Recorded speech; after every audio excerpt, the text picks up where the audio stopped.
Veo que todos están de acuerdo. Entonces, muchísimas gracias a los conferencistas.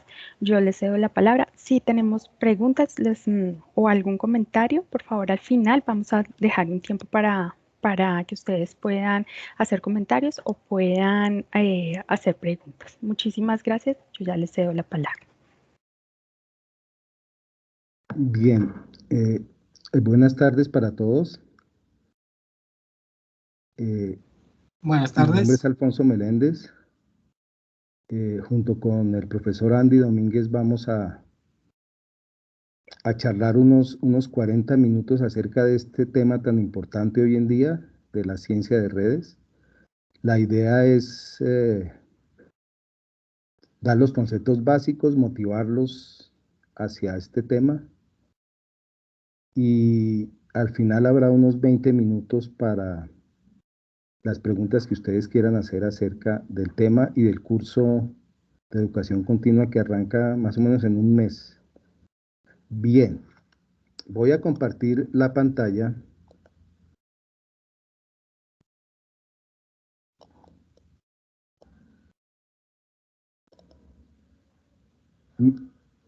Me avisan si ya ven la pantalla compartida. Sí, ahí estamos viendo la pantalla. Ahí está. Perfecto. Decidimos, digamos, titular la charla ¿Por qué ciencia de redes? Entonces, a lo largo de la charla, de estos 40 minutos, pues la idea es que ustedes se formen una idea de qué es y de por qué es importante. Hay una agenda que es la siguiente que vamos a intentar cubrir en estos 40 minutos. Uno, pues, ¿qué es la ciencia de redes? En segundo lugar, mostrarle 3 aplicaciones importantes de la ciencia de redes. Luego, mostrar la variedad de tipos de redes que hay que se pueden analizar. El cuarto punto, ¿qué nos pueden decir las redes? Más o menos entrar un poquito a cómo se puede analizar una red. El quinto, pues son ejemplos de eso. Y al final un tema caliente, un tema muy importante, muy reciente que se llama redes dinámicas. Bien, la ciencia de redes se conoce, digamos, también como Network Science. De hecho, el título del curso es Analítica de datos usando Network Science. Decidimos ese título porque pensamos que Network Science puede ser un término más popular. Alfonso, qué pena te interrumpo. Si Sí, sería dime. mejor explicar la diapositiva para que se aprecien mejor las imágenes. Es que, No, es no que sé. voy a compartir unos videos y si, Ok, mejor dicho, ok. tengo un problema con la pantalla completa que no me funciona. Vale. Sí, sí. Y gracias por el comentario, Andy. Me excuso porque no se vea la pantalla completa, pero es que al poner pantalla completa se me desconfigura el computador. Entonces, yo creo que, bueno, que se puede ver bien así. Bien, ¿qué es una red? Pues una red es simplemente un conjunto de nodos unidos con un conjunto de enlaces. Ahí tenemos un ejemplo, digamos, de una red abstracta. Casi cualquier cosa puede ser una red. Los nodos pueden ser personas, pueden ser ciudades, pueden ser neuronas, y los enlaces pueden corresponder a muchas cosas, a muchas cosas. En el caso de personas, si son amigos, si son enemigos, si están cerca y se pueden contagiar del COVID, etcétera, etcétera. Detrás de esa noción de red, hay un concepto más general que es el de sistemas complejos. El señor Stephen Hawking predijo, y creo que correctamente, que este siglo iba a ser el siglo de la complejidad. Estamos rodeados de sistemas complejos por todos lados, sistemas sociales, sistemas económicos, sistemas biológicos, que es difícil predecirlos y que son sistemas donde muchos elementos interactúan. Y un axioma, digamos, de la ciencia de redes es su ubicuidad, digamos, detrás de cada sistema complejo hay una red invisible, digámoslo así, que define las interacciones entre los componentes de ese sistema. Entonces, en el fondo, todo sistema complejo se puede representar como una red. Algunas características de la ciencia de redes. Esta es una ciencia relativamente nueva, tiene unos 15, 20 años, está en pleno desarrollo. Una primera característica es su interdisciplinariedad. Vamos a ver más adelante que puedes encontrar ejemplos de redes en ciencias naturales, ciencias sociales, etcétera. Es una disciplina empírica y dirigida por datos. Digamos, a pesar de que tiene algunos modelos matemáticos, es un poco empírica. Para analizar una red requiere uno de visualizarla, de entenderla, de experimentar mucho con la red, de jugar con ella.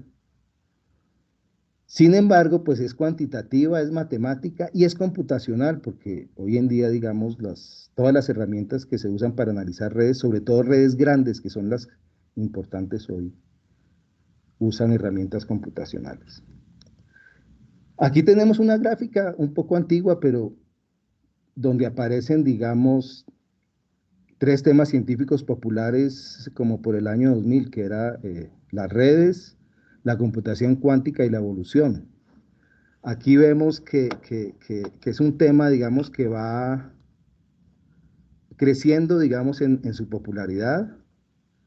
Entonces, es un tema, digamos, que ha comenzado a ser popular. Es un tema primo hermano de la ciencia de datos. Ciencia de datos y ciencia de redes tienen muchos parecidos, pero también muchas cosas diferentes.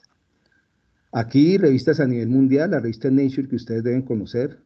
Estos son reviews y como ustedes ven está el tema de redes. Otras revistas como Science también han publicado números específicos sobre redes. Este en particular es sistemas complejos y redes. Bien. Pasemos a mirar las tres aplicaciones. Quisiera ver tres aplicaciones que se me hacen importantes. Quisiera que viéramos este video. Aquí es un video muy cortico. Creo que no. Espérenme un segundo. Voy a coger el enlace. Voy a colocarlo acá en el navegador. Así lo podemos mirar. Ok.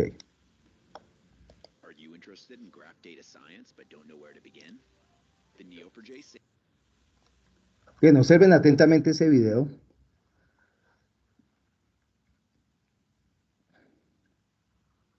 Es un video cortico.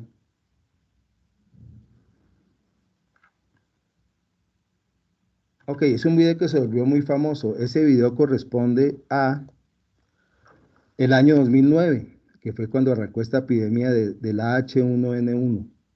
Arrancó en México y tuvo su expansión por todo el mundo. ¿Por qué estoy hablando de este tema? Porque un señor llamado Alejandro Vespignani, usando ciencia de redes, logró predecir.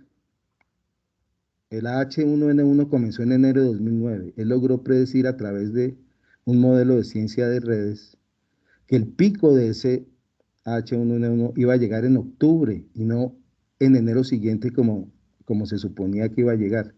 Eso fue muy importante porque además de que él predijo eso, habló con los gobiernos y algunos gobiernos le hicieron caso y tomaron medidas antes de octubre para la entrada a sus países de ese H1N1 y se salvaron muchas vidas, muchas gripas que no ocurrieron. Déjenme que él mismo les diga en 3 minutos qué fue lo que él hizo. Este es un video cortico. Voy a colocarlo con subtítulos en español. Espérenme un segundo. Voy a ajustar aquí los subtítulos.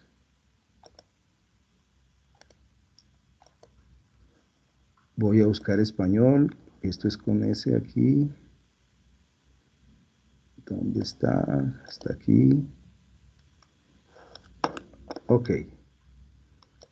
Díganme si se escucha. y aumento el volumen. No, no se escucha. ¿No se escucha? No, Un señor, segundo. no se escucha.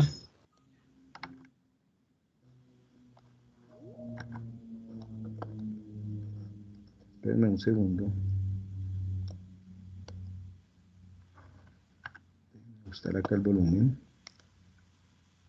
Ah, sí, está muy bajito el volumen. Déjenme ajustarlo un poquito más. Díganme, ¿se escucha? Humans are the Sí, carriers señor. of Okay. diseases. Everything we touch provides an opportunity for the pathogen to spread from one person to another. Our daily interactions form the social network along which germs travel. But imagine if we could use that social network to predict the path of a virus before it travels around the globe.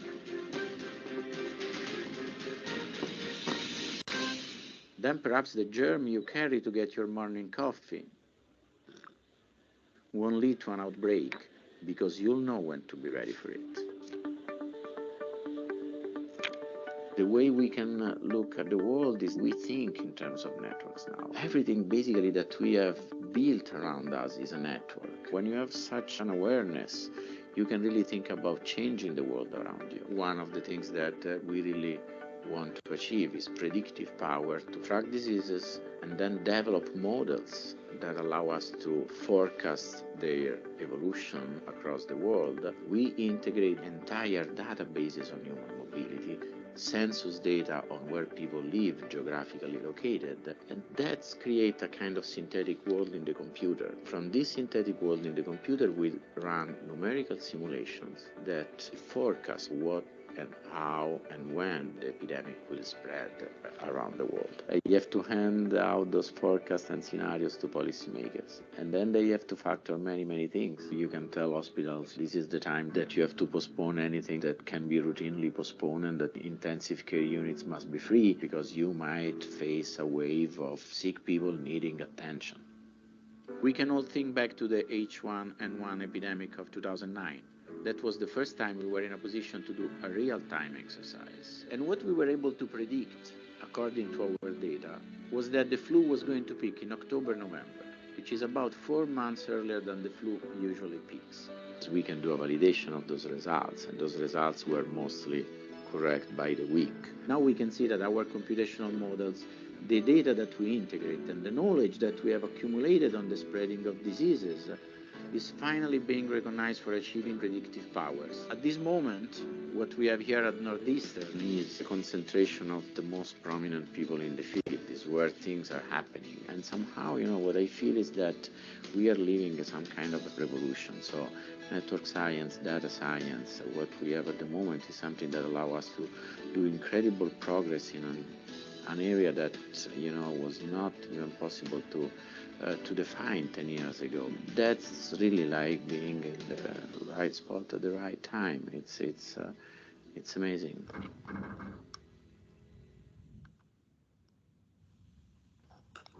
Ok, entonces,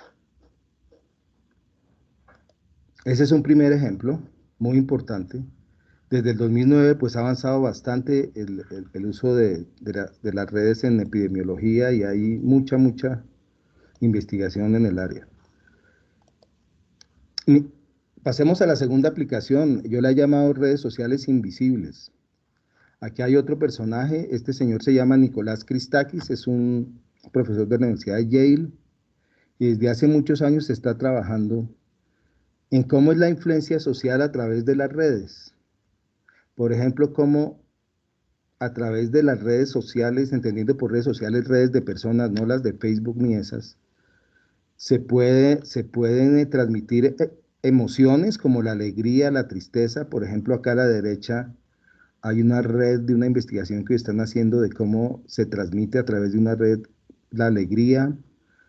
Hay un ejemplo importante, el síndrome de muerte de una pareja. Cuando muere un miembro de una pareja, digamos de edad, hay un efecto muy grande sobre la otra pareja, la otra persona. Normalmente esa otra persona puede morir antes de tiempo, pero la hija de esa persona le toca cuidarla. Entonces son redes sociales que se arman y tienen mucha influencia, digamos, sobre el comportamiento de las personas. El alcohol y el cigarrillo, digamos, se pueden transmitir, digamos, por redes invisibles. Y él trabaja mucho en un tema que es la obesidad. Parece un poco raro, pero él afirma que la obesidad es contagiosa en el sentido de que acá tenemos una red, por ejemplo, no se ve bien, pero es una red donde él ha hecho una investigación a través de casi 30 años con unas 2.000 personas, viendo la obesidad de ellas. Y si uno avanza en el tiempo esta red y la vuelve dinámica, se pueden observar que se generan unos clústeres aquí. Entonces, digamos, eh, esta red, digamos, nos está diciendo que hay un efecto, digamos, y la obesidad desde cierto punto es contagiosa. Aquí está un link al video de él que se llama la influencia escondida de las redes sociales. Es también un área de investigación muy grande en el área de ciencia de redes. Un tercer ejemplo, un poquito distinto, es el análisis de redes organizacionales. Acá tenemos una organización. Esta es en Budapest, en la ciudad de Budapest. Los colores corresponden, digamos, a que esta organización tiene 3 sedes en 3 ciudades diferentes. Y la idea es la siguiente.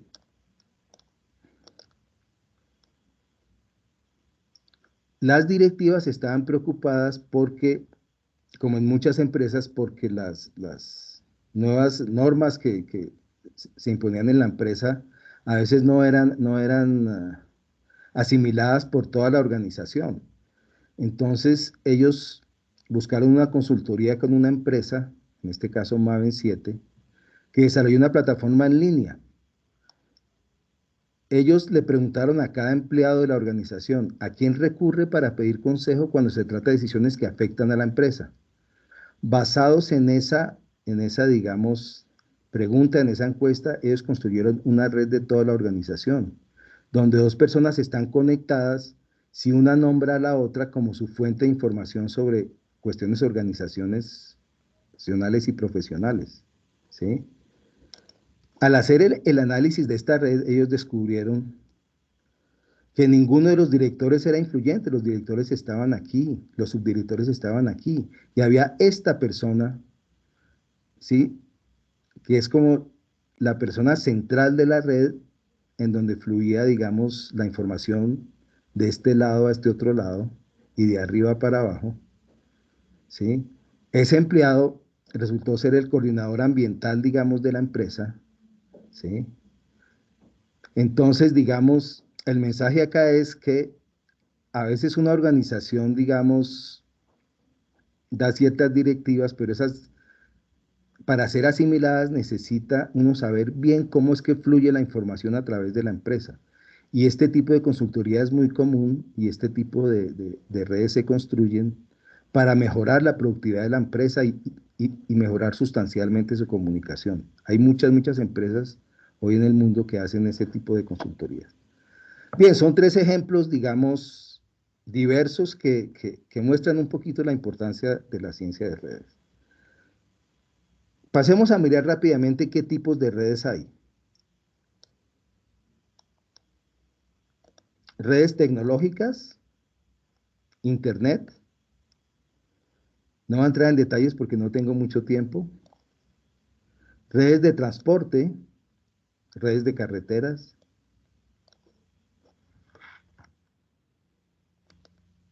Redes de gas, red de tráfico aéreo. Esta fue la red que usó el señor Vespiniani para construir su modelo sintético. Redes eléctricas, acá estamos viendo el apagón del 2003 que dejó durante 16 horas sin luz al oriente de los Estados Unidos. Es una red eléctrica.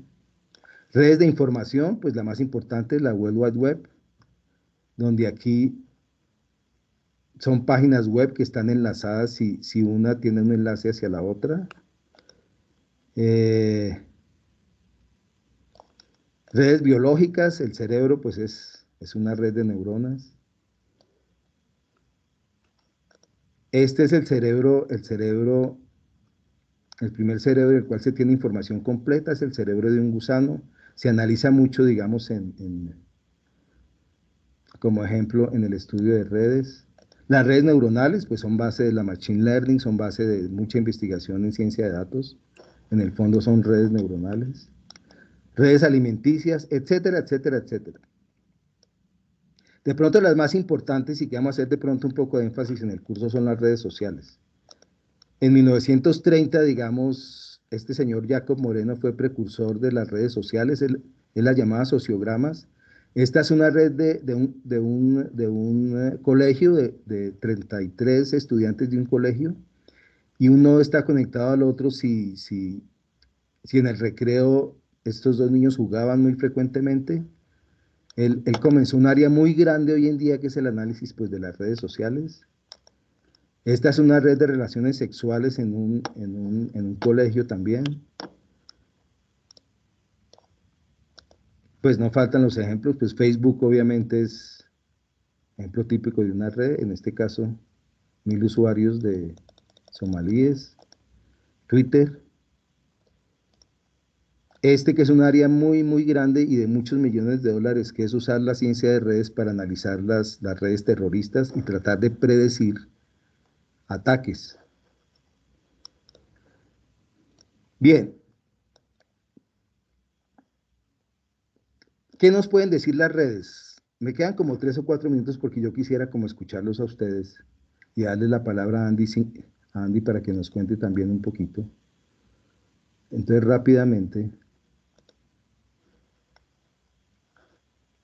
¿Qué nodo es más importante en una red? Respuesta, depende. Por ejemplo, si hay una epidemia, ¿ustedes qué querrían ser? ¿A o B?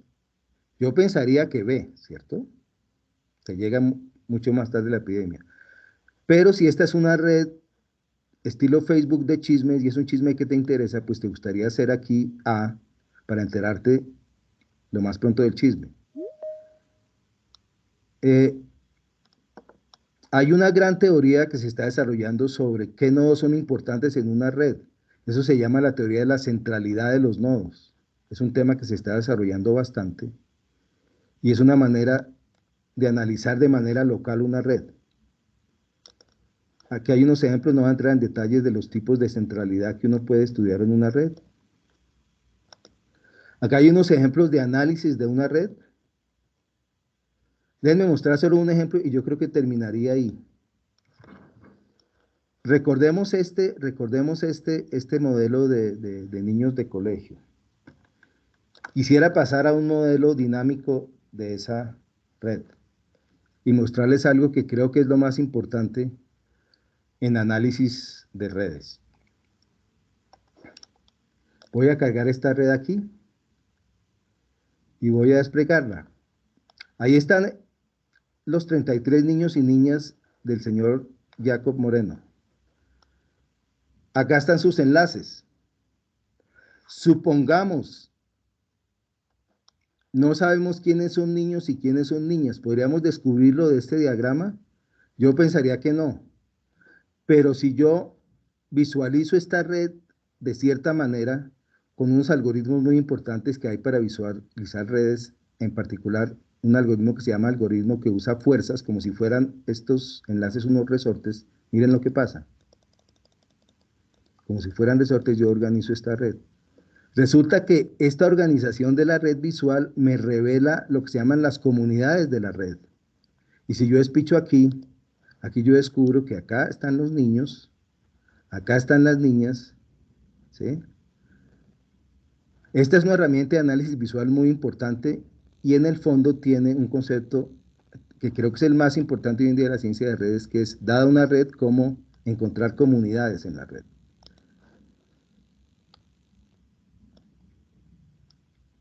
Lo importante de analizar de redes hoy en día son las redes grandes, o sea, estas redes pequeñas se pueden analizar, pero una red grande de pronto es un poquito más difícil de analizar. Déjenme mirar un segundito una red grande, yo creo que con esto termino. Miren, Este es el cerebro del gusanito C. elegans, ¿sí? Yo puedo, usando el algoritmo de fuerza,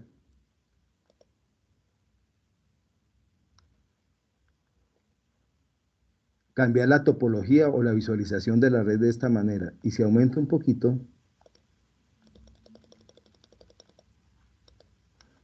ahí yo puedo ver la red de otra manera y puedo descubrir comunidades. Si ustedes aplican un algoritmo de comunidades a este, encuentran esto, por ejemplo. ¿A qué puede corresponder esto?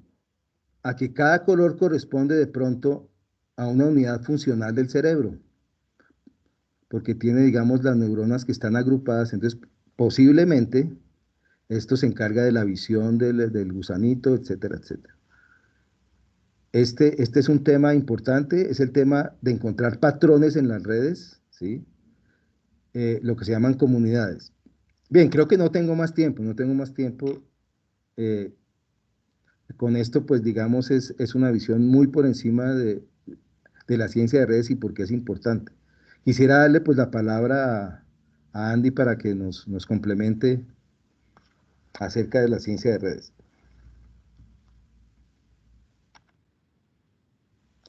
Bueno, Alfonso, muchas gracias.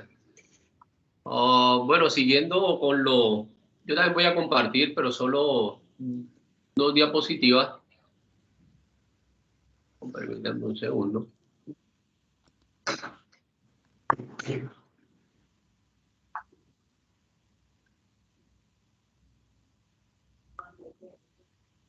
Un segundito.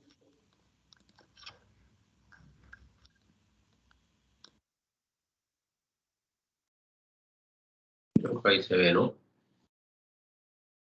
¿Se está viendo? Sí. Sí. Bueno, siguiendo un poco lo mencionado por Alfonso y en ánimos un poco como de mostrar como en esta primera interacción, como los alcances que tiene toda esta perspectiva de modelamiento basado en redes. Permítanme como mencionar o compartir más bien como otro uso de aplicación bastante novedoso que hemos usado junto con algunos estudiantes en una maestría donde participo. Hemos aplicado un enfoque de analítica de datos sobre un mercado financiero de muchísimo interés o de creciente interés como es este mercado de criptomonedas. Hemos hecho allí algunas cosas basadas en redes y me gustaría como resumirles un poco sin extenderme el por qué esta poderosa herramienta puede ser muy útil para tomar decisiones en último, ¿no? En determinados contextos, en este caso en contextos de inversión. Bueno, primero permítanme también como hacer una muy breve introducción de lo que es el mercado de criptomonedas. Digamos que hay unas motivaciones aquí de fondo y esto aplica no solo para criptomonedas, sino en general para cualquier mercado financiero, ¿no? Pues claramente hay una motivación de estudiar mucho de lo que acontece en estos mercados, puesto que hay una asociación muy clara entre la economía de un país y mucho de lo que ocurre en estos mercados, ¿no? Digamos que la buena salud de los mercados es un muy buen indicador para inferir acerca del crecimiento y el desarrollo económico de las naciones. Entonces, claramente hay unas motivaciones como macroeconómicas para estudiar estos mercados.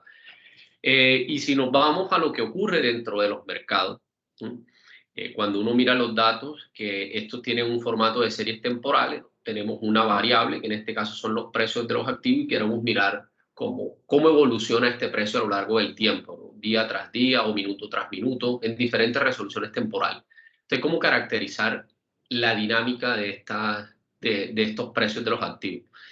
Pues claramente lo que uno observa ahí con esa serie es que exhiben una complejidad bien elevada, ¿no? O sea, la dinámica es compleja. Entonces, pues asimismo, si la dinámica es compleja y queremos encontrar como ciertos patrones o construir modelos predictivos, pues asimismo vamos a tener dificultades con las herramientas clásicas o el análisis clásico estadístico para construir estos modelos. Entonces, recientemente pues se han desarrollado muchas herramientas teóricas y científicas para estudiar esta complejidad desde la perspectiva de sistemas complejos, como lo introdujo muy bien Alfonso. ¿Qué queremos estudiar? O sea, científicamente o un analista de bolsa, ¿qué le interesa estudiar ahí? Esas preguntas ya están pues claramente definidas y delimitadas. A mí lo que me interesa como inversionista es mirar cuál será la volatilidad del activo, o sea, cómo fluctúa él a lo largo del tiempo, y con base a eso, pues, hacer estimaciones de qué tan riesgoso es tomar unas posiciones allí de compra y venta de determinado activo, ¿no?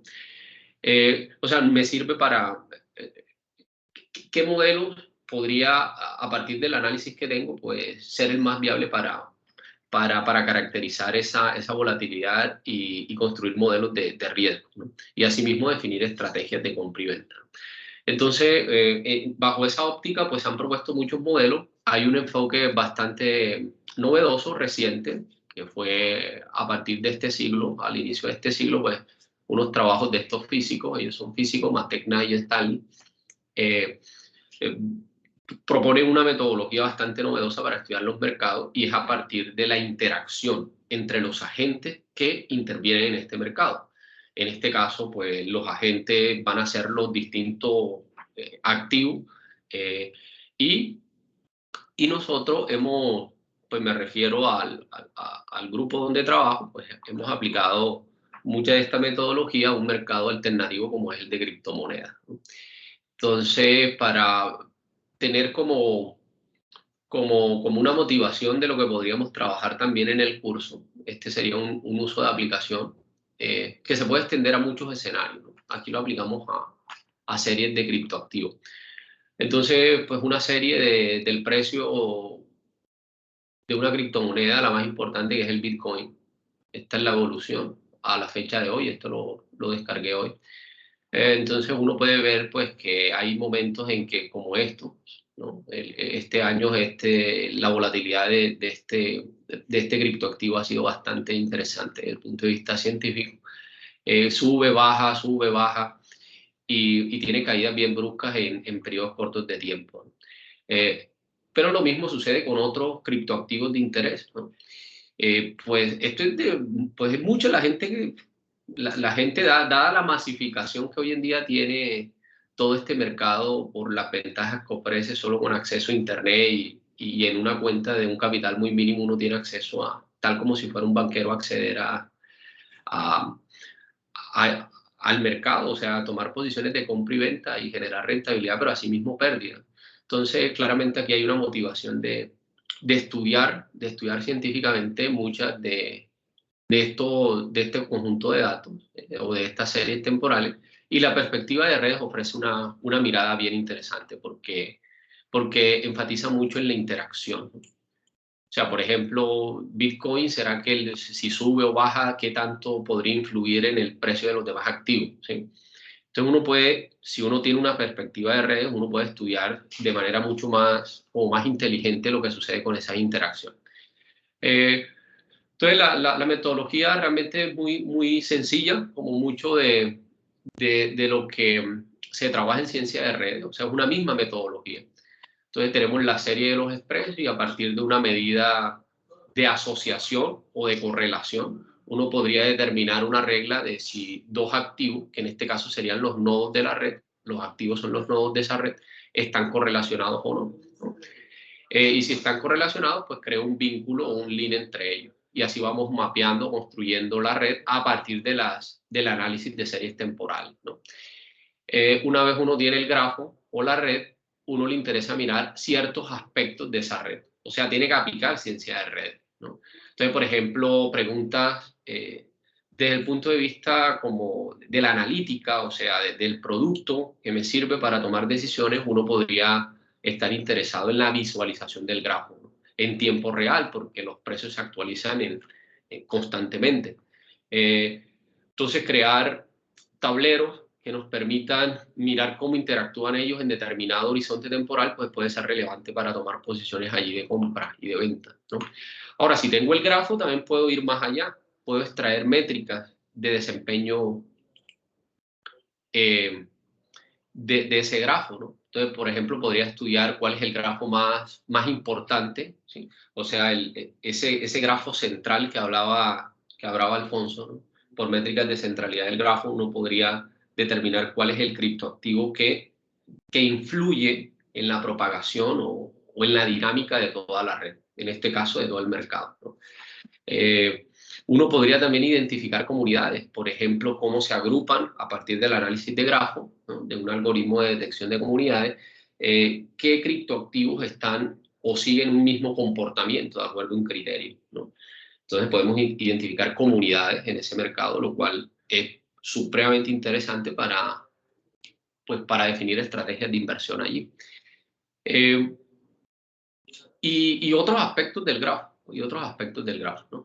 Entonces, esto es una clara muestra del alcance y del potencial que tiene toda esta perspectiva de modelamiento basada en red, y es que nos ofrece, en últimas, una herramienta analítica para tomar decisiones, y que ha sido poco explorada. Generalmente el análisis de mercado financiero, en este caso, o en este ejemplo puntual, está más focalizado en hacer análisis univariado de la serie, ¿no? del activo, y se prescinde de la interacción de ese activo, lo cual pues es una simplificación muy grande de la realidad, porque el precio, claramente que ese precio está allí, pero es un precio que podría haberse influido por la dinámica de otros activos, ¿no? de otros, sí, en este caso criptoactivos. Entonces, ese era como un corto ejemplo que quería mostrar para que tengamos un panorama más de lo que ofrece todo este tema de ciencia de redes. Ahora, aquí está en criptomonedas, pero vuelvo y digo, esto también se puede aplicar para mercados clásicos, mercados de capitales clásicos, como por ejemplo lo que acontece en la bolsa de valores de los países también, ¿no? Eso es.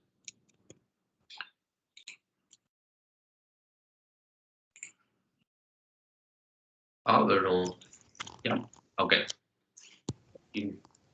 Ok, creo que sería todo. No sé, tenemos un cuartico de hora para resolver dudas o preguntas de ustedes, entonces no sé si hay alguna pregunta. Bueno, muchísimas gracias a los conferencistas. Si tenemos preguntas o tenemos comentarios sobre la charla o sobre el programa como tal, sobre el diplomado, pues podemos escribirlas por el chat o está disponible el micrófono. Entonces me va a permitir compartir en el chat el promocional del diplomado. Allí está toda la información. Igual también voy a compartir mi correo por si desean, también me pueden contactar por correo o aquí por Teams. Entonces estamos muy al pendiente de sus observaciones y demás.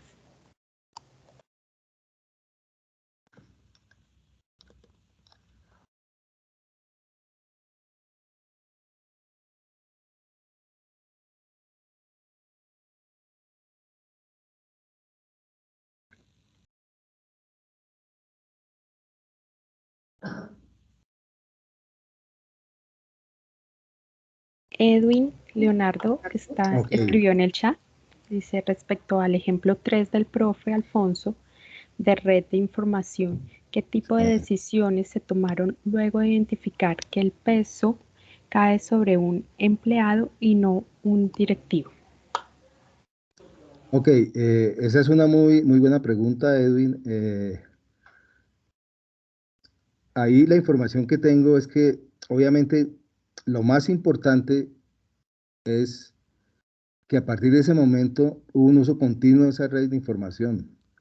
El empleado era un coordinador ambiental, obviamente a él no lo expulsaron de la empresa, tampoco lo promovieron, pero sí, la empresa empezó a tomar conciencia de la importancia de los canales de comunicación.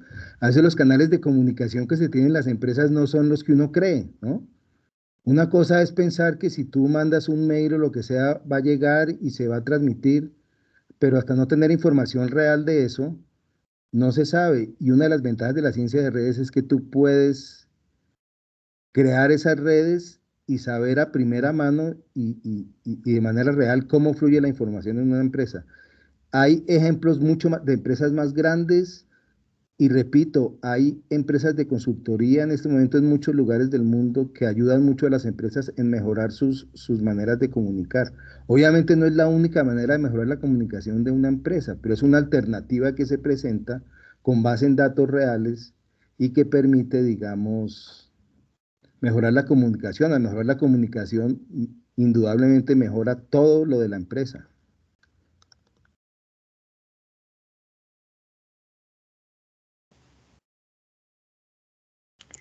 Muchas gracias. ¿Alguien más? Ya saben que o por chat o si quieren abrir sus micrófonos, lo pueden hacer tranquilamente.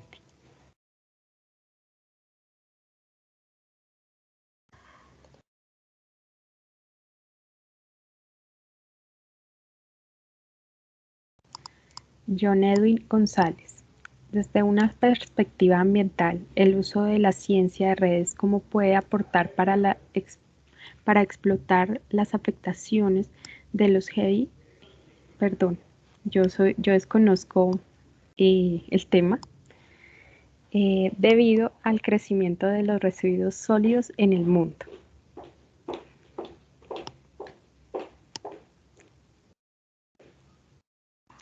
Gases de efectos invernadero. Ay, gracias, muy amable. Bueno, no sé si Andy tiene algún comentario. Si no, Yo he visto algunos trabajos relacionados con, con aplicaciones de ciencia de redes en el ámbito ambiental, ¿no? Por ejemplo, algo muy parecido a lo que mostré de mercado financiero.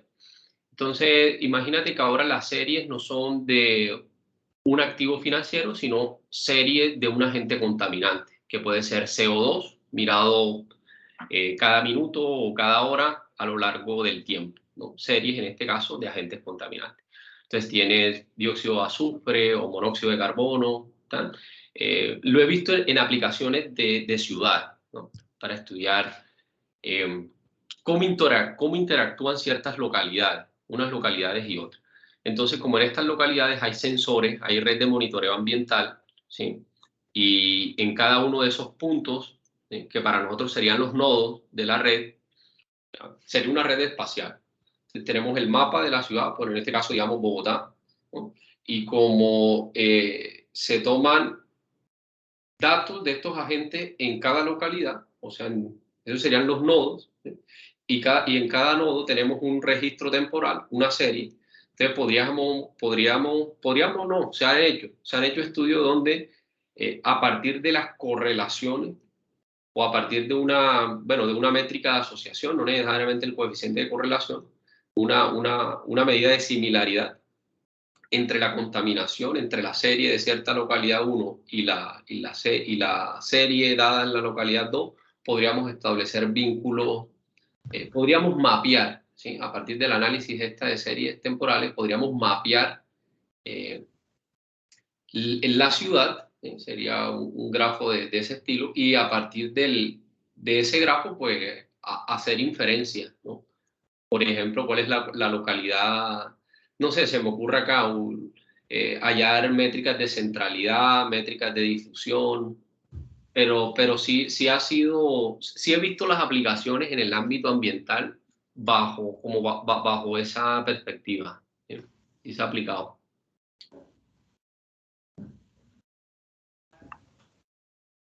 Muchas gracias.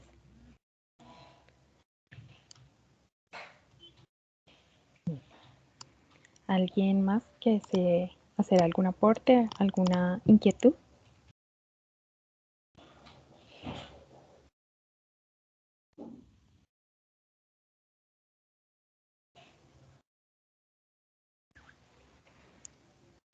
María Fernanda, de pronto mientras surge alguna pregunta, de pronto una información que de pronto se me escapó. Este curso es un curso taller, o sea, este va a ser un curso donde las personas asistentes van a vivir la experiencia de construir las redes, de mirar cómo cogen una red de internet y la pueden dibujar, la pueden transformar.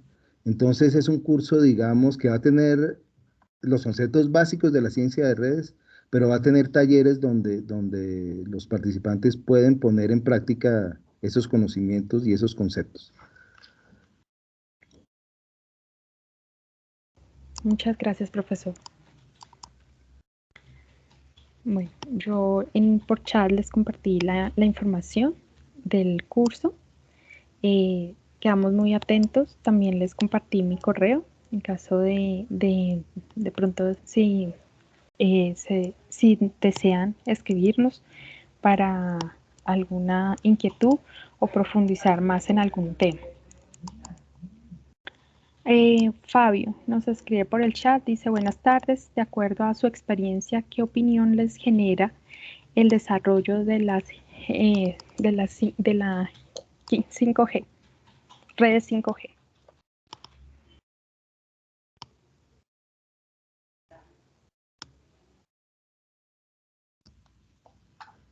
Bueno, esa no, propiamente en mi caso no es como el campo en el cual yo trabajo. Pues entiendo que son redes de comunicación, pero como he mostrado, o sea, en mi caso particular, yo aplico esta perspectiva de análisis de redes, es más a mercado financiero, a sistema sociotécnico. Sé que allí hay aplicaciones, o sea, porque en la literatura uno se encuentra aplicaciones, pero no han sido mi interés como profundizar allí. Ahora, si en el curso hubiera alguien, por ejemplo, interesado en ese tipo como de uso de aplicaciones en ese contexto, pues las miraríamos también, ¿no? Miraríamos cómo podríamos, con datos que nos suministran, para que sea enriquecedor para esa persona. Pero puedo decir con seguridad de que sí se ha aplicado esta perspectiva, porque naturalmente en ese escenario pues las redes ya están dadas, ya están construidas. Entonces, lo que habría que hacer es analizar estas redes, ¿no? Ok, yo quisiera complementar lo que comenta Andy. Vamos a tocar en el curso algunos temas, digamos, importantes de las redes. Por ejemplo, ¿qué tan robusta es una red? Que una red, dependiendo de su estructura, de su topología, ¿qué tan fácil es atacarla? Observen que, por ejemplo, en el caso de una epidemia, atacar una red es como vacunar a las personas. Entonces, el ataque es como positivo. En el caso de una red como 5G, una red eléctrica, entonces, ¿qué tan vulnerables son las redes? Ese tema se va a tocar porque son temas centrales. Obviamente, es un curso de 24 horas. No se puede profundizar en eso, pero sí en ese aspecto de mirar aspectos claves como vulnerabilidad y esas cosas, tiene que ver mucho con comunidades, con centralidad, con esos temas. Y sí, hay unos talleres, yo estoy construyendo los talleres ese tema se va a tocar. Obviamente hay que decir la verdad, pues se va a tocar de una manera un poquito tangencial porque en 24 horas pues es difícil profundizar en eso.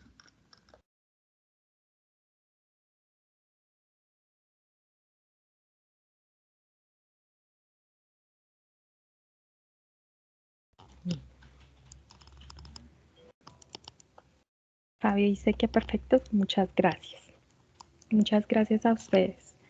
Entonces ahí ya tienen nuestros contactos, estamos muy atentos.